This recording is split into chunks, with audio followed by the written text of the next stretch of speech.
নমস্কার দর্শক বন্ধুরা, তোমাদের সকলকে স্বাগত জানাই আমার চ্যানেলের আর একটা নতুন ভিডিওতে। আজকে তোমাদের সঙ্গে শেয়ার করতে চলেছি কাঁকরোলের একটা অত্যন্ত সুস্বাদু রেসিপি। কাঁকরোল যারা পছন্দ করো না তারাও কিন্তু এই রেসিপিটা একবার তৈরি করে খেলে বারবার খেতে চাইবে।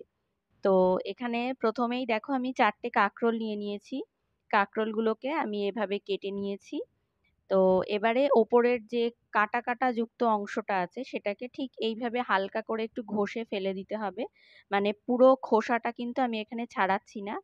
আর তোমাদেরকে বলে রাখছি, তোমাদের এই রেসিপিটা যদি আজকের ভালো লেগে থাকে তাহলে কিন্তু আমার চ্যানেলটা সাবস্ক্রাইব করতে ভুলো না, আর ভিডিওটায় একটা লাইক করে দিও। আর কমেন্টে অবশ্যই জানিও যে তোমরা কে কোথা থেকে ভিডিওগুলো দেখছো।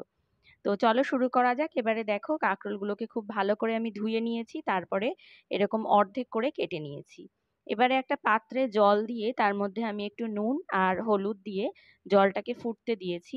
এর মধ্যে আমি দিয়ে দেব সেই কাঁকরোলের কেটে রাখা অংশগুলো, দিয়ে সামান্য একটু ভাপ দিয়ে নেব, মানে একটু সামান্য সেদ্ধ করে নেব।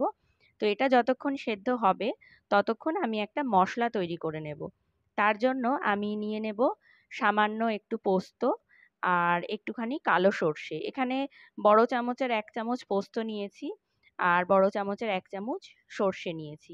তার সঙ্গে আমি নিয়ে নিয়েছি পাকা পাকা লঙ্কা, লাল লঙ্কা নিয়েছি আমি এখানে 5টা। সামান্য একটু নুন দিয়ে এই মশলাটা আমি বেটে নেব। তো দেখতেই পাচ্ছ মশলাটা বাটা হয়ে গেছে। এবারে একটা ছোট পাত্রের মধ্যে আমি এই বেটে রাখা মশলাটা তুলে নিয়েছি। এবারে ওইদিকে কাঁকরোলটা কিন্তু বেশ অনেকটাই সেদ্ধ হয়ে গেছে। এবারে কাঁকরোলটাকে খুব ভালো করে আমি ঠান্ডা জলে ধুয়ে নিয়েছি, যাতে মানে ঠান্ডা হয়ে যায় এটা। তো এবারে একটা পাত্রের মধ্যে কাঁকরোলের টুকরোগুলোকে নিয়ে নিয়েছি। এবার খুব সাবধানে একটা চামচের সাহায্যে আমি এইভাবে কাঁকরোলের ভেতরের যে বীজ এবং শাঁস রয়েছে সেটাকে তুলে নেব, এরকমভাবে বের করে নেব। তো দেখতেই পাচ্ছ এটা খুব সাবধানে করতে হবে, কারণ কি কাঁকরোলগুলো একটু বেশি রকমই সেদ্ধ হয়ে গেছে। তো যাতে করে কাঁকরোলের যে খোসাটা রয়েছে সেটা যাতে কোনোভাবেই ছিঁড়ে না যায় বা ফেটে না যায়, সেই জন্য খুব সাবধানে একটা একটা করে এই কাজটা কিন্তু করতে হবে। তো এখানে দেখো এই শাঁসগুলোকে আমি কিন্তু ব্যবহার করব, কাজে লাগাবো এই কাঁকরোলের শাঁসগুলোকে। তোমরা চাইলে এটাকে মিক্সিতে পেস্ট করে নিতে পারো। আমি এখানে মিক্সিতে পেস্ট করিনি, আমি এভাবে হাতের সাহায্যে এটাকে একটু ম্যাশ করে নিয়েছি। এটা মোটামুটি অনেকটাই সেদ্ধ হয়ে গেছে, যেহেতু গরম জলে খুব ভালো করে এটাকে সেদ্ধ করেছিলাম। তো কাঁকরোলের শাঁস আর বীজগুলোকে আমি এইভাবে একটু চটকে নিয়েছি। এবারে এর মধ্যে দিয়ে দিয়েছি একটা পেঁয়াজ কুচি মিডিয়াম সাইজের, আর দিয়ে দিলাম বেটে রাখা মশলাটা। স্বাদ মতন লবণ দিয়ে দিচ্ছি আর দিয়ে দিচ্ছি স্বাদ মতন চিনি। আর এরপরে দেব আমি 1 চামচ, একটা বড় টেবিল চামচের 1 চামচ বেসন, আর ওই একই পরিমাণ দিয়ে দিয়েছি কর্নফ্লাওয়ার, দিয়ে এটাকে খুব ভালো করে মিক্স করতে হবে।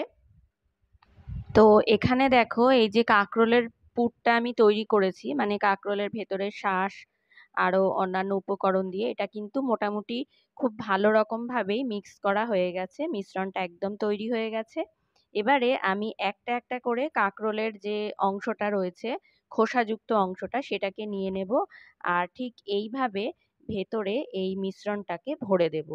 আমি এই মিশ্রণটার মধ্যে যেহেতু কর্নফ্লাওয়ার দিয়েছি আর বেসন দিয়েছি, এতে করে কি হবে, এটা যখন আমি ভাজবো তখন কিন্তু এটা অনেকটাই মুচমুচে হবে, ক্রিস্পি হবে আর কি। তো সেই জন্যই কিন্তু বেসন আর কর্নফ্লাওয়ারটা এর মধ্যে দেওয়া। তো দেখো সব কটার মধ্যেই কিন্তু পুর ভরা হয়ে গেছে। এবারে সাদা তেল গরম করে তার মধ্যে ঠিক এইভাবে উল্টো পিঠ করে কাঁকরোলগুলো দিয়ে দিতে হবে, মানে যেই পিঠটায় পুর ভরেছি সেই পিঠটাই আগে তেলের মধ্যে দিতে হবে। আর তারপরে উল্টে পাল্টে খুব ভালো করে এটাকে লাল লাল করে ভেজে নিতে হবে। পুর ভরা কাঁকরোলগুলোকে ব্যাটারে ডুবিয়ে ছাকা তেলে ডিপ ফ্রাই করে ভাজলেও কিন্তু এটা অত্যন্ত সুস্বাদু একটা স্ন্যাক্স হিসেবে খাওয়া যেতে পারে। তবে এইভাবে রান্না করলে কিন্তু তেল অনেকটাই কম লাগে আর খেতেও হয় দুর্দান্ত। তো আজকের রেসিপি তোমাদের কেমন লাগলো কমেন্টে জানিয়ে, অবশ্যই ভালো লাগলে লাইক সাবস্ক্রাইব করতে ভুলো না। আর ফেসবুকের বন্ধুরা অবশ্যই ফলো করতে ভুলো না আমার পেজটা। ধন্যবাদ।